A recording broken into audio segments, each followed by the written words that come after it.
This painting on the wall with shurikens sticking out of it in Po's room is the likeness of a bull. The creators in the very first minutes of the film introduced to us the main antagonist of the DreamWorks third Kung Fu Panda installment. That's right, this sketch represents the main rival of Po and a former best friend of Master Oogway, Kai. Those shurikens suggest that Po in his spare time likes to practice his throws using this painting, and on top of that, as it's his target, it implies the bull is the evil one in the series. In the animated intro, which represents Po's dream, the wolf bundle also marks their presence. However, those characters are yet to appear in Kung Fu Panda 2 as Shen's army. A superb way DreamWorks manages to smuggle some elements of the trilogy into the first one of the next two is just outstanding. Po falls from the stairs, and in this sequence we met his father for the first time. He carries a sack of potatoes. If we inspect it closer, we will spot the resemblance of this shape to a panda's body. It's all a well-planned trick by the creators targeted to surprise the audience. Panda's dad should be Panda, shouldn't it? Well, at first glance it is what we think, but as soon as it turns out, it's just a goose. Over there is a photo of young Po and his old man. Cute little catch. Meanwhile, the Furious Five practice with Master Shifu. In slow-mo, Shifu incapacitates Viper in a very specific way. He punches her in the neck right behind her head and knocks her down. In real life, there's an effective way of dealing with snakes. By pinning a snake down with a long stick close to its head, we can safely get rid of those venomous reptiles. That right there makes DreamWorks attention to detail creators. Have you ever wondered what kind of species Shifu is? I might even manage to surprise you a bit here. Later in the movie, he's disappointed with Master Oogway's choice of Po for the Dragon Warrior. He addresses the situation with the following words.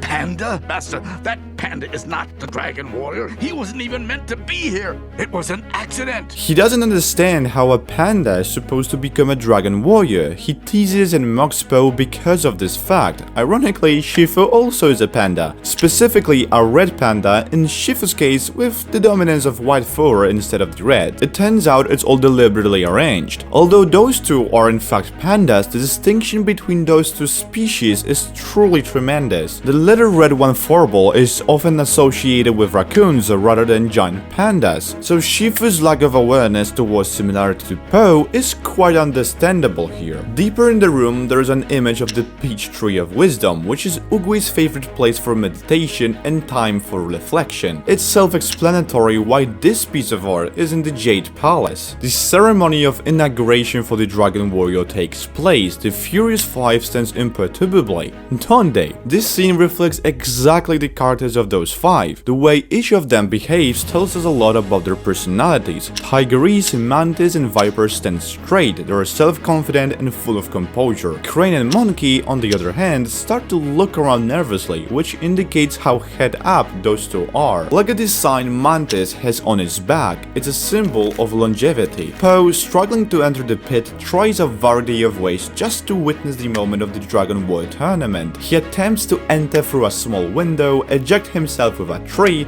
and finally plans on using fireworks. Keep in mind what our dear panda is up to here, as it will come in handy to explain a substantial detail later in this video. Anyway, how Po managed to find this chair? When he lands on the pile of fireworks, a chair is nowhere to be seen. A second later, the panda uses it as a support for his construction. Kinda weird, but if we take a closer look here, the market stall is left with no fireworks. That means Po used every pyrotechnics he was able to find there. Wait a second, until we proceed further, subscribe to our channel as we are on the road to 10k. Do not miss the next movie breakdowns and just click that subscribe button. Alright, back to the video. Po, thanks to the fireworks, lands on the courtyard and is picked by Master Oogway as the Dragon Warrior. Notice how suddenly Tigerese's face becomes shocked when it turns out the old turtle did not point at her but at Po. In the scene later, pay close attention to how Viper, Monkey, and Crane are surprised by the decision. However, Tigerese, to say it mildly, is pretty enraged. If she only had a chance, she would tear Po apart. The decision is final and the city begins the big celebrations. It's not that hard to miss how Shifu threatens the pig and takes his stick. His expression is worth more than 1,000 words. Shifu here complains to Oogway, "Did you spot how Monkey breaks the fourth wall?" For a second he looks right into the camera and then he tries to make eye contact to see if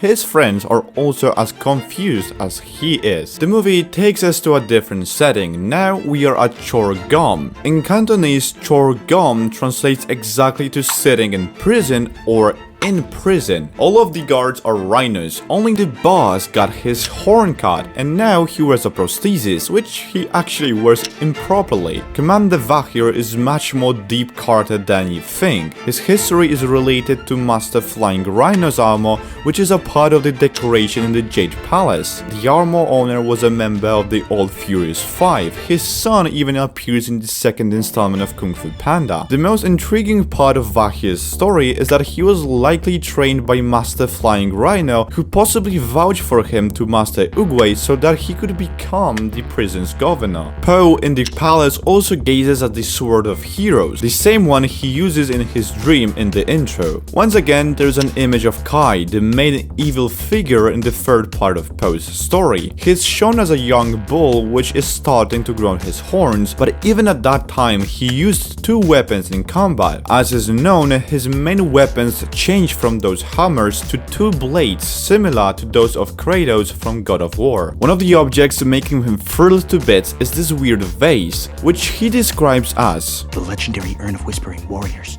said to contain the souls of the entire Tenshu army. This jug is one of the most underrated details in the whole movie. Tenshu army via Kung Fu Panda Wikipedia. The 500 warriors of Tenshu were called upon to defend an isolated village of peaceful potters from the attack of 10,000 demons of the Scarlet Moon. Though outnumbered 20 to 1, the valiant warriors held the Dark Horde back for 100 days, fighting shoulder to shoulder in a formation. It sounds familiar, doesn't it? It's a reference to the legendary Battle of Thermopylae, where allegedly 300 Spartans held the Great Persian army for 3 days. Po breaks the urn, and the creators here did not miss the opportunity and use a sound effect straight out of a sitcom.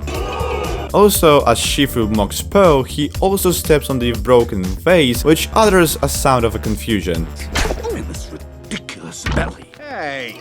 And Po begins the tuition of his special trade, and as he kinda doesn't handle it very well, he does the splits. In literally one frame of this sequence, it's visible how his pants tore apart. Once again, kudos to the creators for such dedication to yet minor details. Po interrupts Crane in his room. He stands on only one of his legs. It's actually a great representation of how common cranes rest. Those animals find the one-legged position particularly relaxing. This position helps them to relax muscles and also thermoregulate. If one of the legs is closer to the torso, they tend to lose heat in a slower manner. Tailung escapes from prison. He frees himself using a duck's feathers. It's actually one of Zhang's. He has a tendency to lose those. Once, when he has just received orders from Shifu, he flies right into a column, and for the second time, when the prison governor pats him on the back and one of the feathers flies away. Thanks to that one,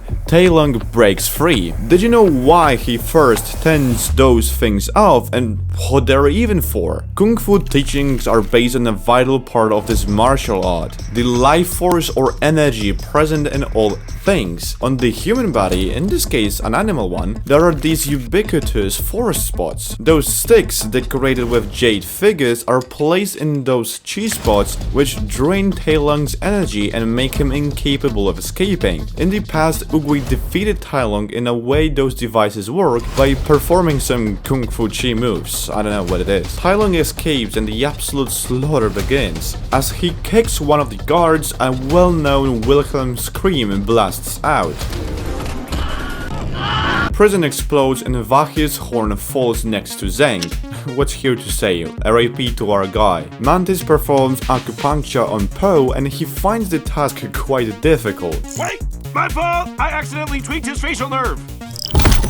This scene isn't only here for the sake of having some laugh, it's essential for Po vs tailung fight later on. As I mentioned, Mantis struggles to perform acupuncture. It's mainly due to the fact Po is obese. It's way harder to locate special spots on such bodies. It is related to what I said about G-spots, namely every character has got his own unique spots of accumulated energy, which with various techniques can be manipulated. For instance, those can be blocked, just as Oogway did to Tailung. If we go fast forward to the ending duel between the protagonist and the antagonist, Tailung attempts to turn off those energy spots on Po's body. However, this technique doesn't do much to Po, and he only feels tickled. It's because of his mass that simply makes it harder to find G-spots on his body. Amazing how DreamWorks sneaks such little details that as a whole explain the plotline. Shifu rages at his master because of his decision, and Oogway simply explains with composure his choice. Shifu kicks the tree, knocking all the peaches off on the ground,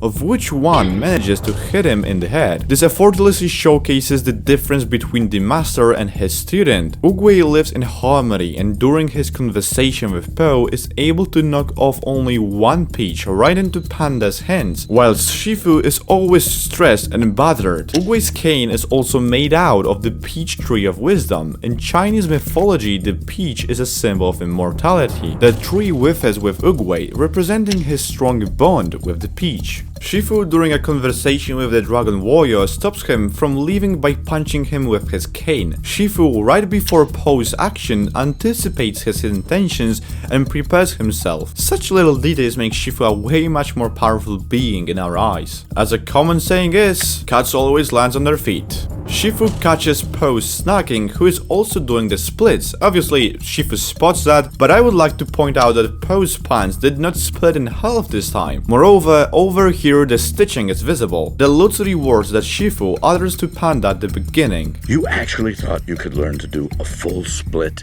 in one night? It takes years to develop one's flexibility. The best sequence of this movie begins. Shifu uses dumplings to motivate Po into training. Notice how he catches it with his ear. During the meal, as Po is about to munch on the dumpling, Master Shifu quickly steals it from him. In just one frame, there is Shifu that looks right into the camera with a smile on his face. After all, he must have enjoyed tutoring Po. Also, I would like to add something about Master Shifu. The title Master Shifu sounds pretty ridiculous. Shifu in Chinese terminology means master or a teacher, so Master Shifu basically is master or master teacher. Po falls to the ground and stands up with this specific move. It's the same one he tried to perform at the beginning of the animated film after he rolled down from the bed. That clearly demonstrates his progress. Chopsticks fight between Po and Shifu over the dumpling is a scene that definitely left a mark. But did you know that it is actually inspired by Jackie Chan's movie called The Fearless Hyena? The Furious 5 faces Tai Lung. That's arguably the best time to describe the members of this team. In Kung Fu, we can outline a lot of styles of fighting. The most popular ones are right in front of your eyes. All of the karaters use specific styles. The Tigris uses the Tigris style, Viper the Viper style, and so on and so on. Po, on the other hand, fights in a bear style,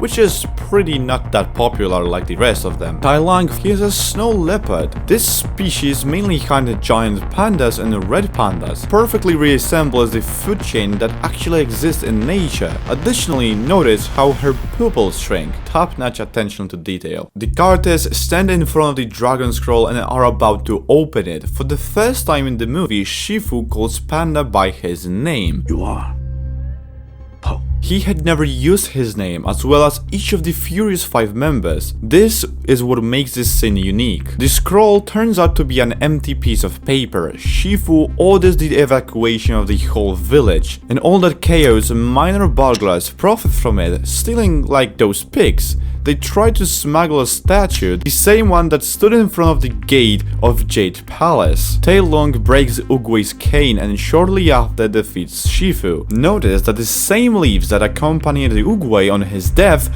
take his cane too. Po enters the palace. The antagonist mocks Po with the following words. You're a panda. What are you gonna do, big guy? Sit on me? A few minutes later, that's exactly what happens. Po, during the final fight, uses tricks and moves that he learned during his training. Moreover, he uses the same tree like that one time when he was trying to eject himself into the pit, but this time he treats tailung with some wood. Here, Po uses some of the bamboo techniques he learned from Shifu during his training. Tailung finally opens the scroll, and it turns out it's nothing really written there. Notice the way he checks the scroll, just like Shifu did before. Po performs the Wuxi finger hold on Tailung. Notice that they have the same exchange of words that Po and Shifu had when Shifu used Wuxi finger hold on Po in the past. Oh, you know this hold. The whooshy finger hold. Oh, you know this hold. There's also a post-credit scene in Kung Fu Panda 1. The tree seems to revive itself and is accompanied by one new tree that Shifu planted while talking to Oogway. It represents hope. Subscribe to our channel to never miss any future analysis.